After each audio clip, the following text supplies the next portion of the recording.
So when I was 12 or 13 years old, I found a production of Into the Woods on PBS. And I remember watching it and being completely awestruck. There was a character, Little Red Riding Hood, and she is talking to Cinderella. And Cinderella talks to birds, and she has all these birds fly down, and she has this conversation, and they fly away. And Little Red Riding Hood just stares over at her completely sarcastically and says, "You talk to birds?" And I laughed, and I didn't know why, and I loved it, and then they sang, and I just thought, this is gonna be my life. So I don't know if that was my big break, but it was certainly what made me interested in theater as a profession and lifestyle for the rest of my life. One of the things that I think I love most about doing what I do is the sense of immortality it has. I know that's a little strange to say. I was an actor for a long, long time, and then I started composing songs and writing for the theater, I think when I was about 30.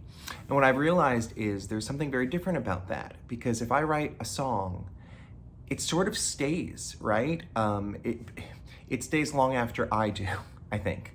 And when you do a performance or a live performance or something, it's great if it's caught on video and people can experience it over and over again. But generally speaking, it's sort of, you do it and then it's done and you're in the moment, which is beautiful and amazing.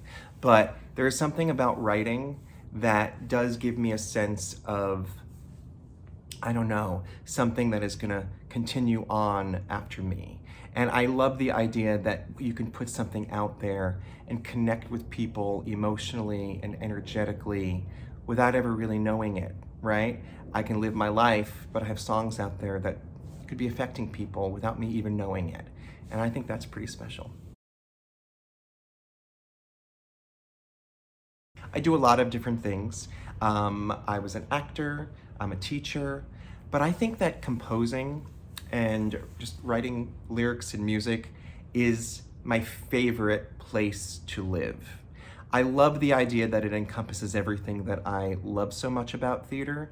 I get to be the character and walk around this apartment and monologue and try to naturally embody what they feel and sense and then set it to a melody, which really brings out the whole music and the passion for what music can do energetically for us that I feel. So I think songwriting is going to always be the thing that I'll turn to as my most comfortable place to be. I think I've done a lot of projects in my career so far that I'm so proud of. I had a song cycle called Picture Perfect that was done all around New York, and we went to LA, and then we had a chance to do it in London for a couple of weeks, and then I went to Australia, and we did it in Australia there for a couple of weeks, and that was a blast. Recently, I just did I was a musical director for a concert at Joe's Pub for Epic Players, which is a neurodiverse professional theater company that I'm resident musical director for. And that was a lot of fun.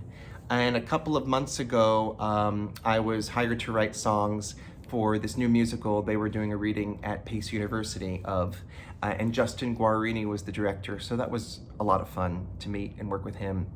But I've been really proud of a lot of the things that I've had the privilege to do. My biggest focus right now is on my musical Indigo.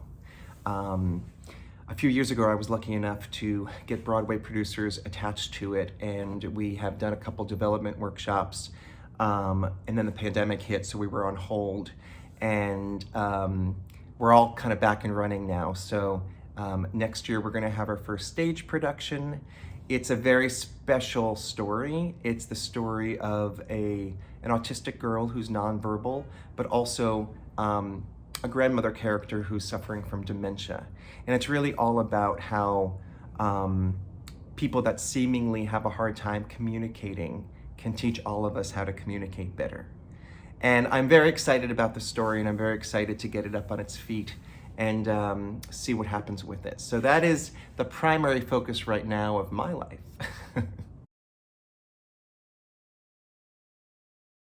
You can find me on almost any social media platform as Scott Evan Davis.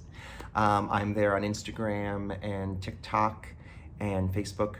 So if you wanted to find me and learn more, you can find me there, Scott Evan Davis.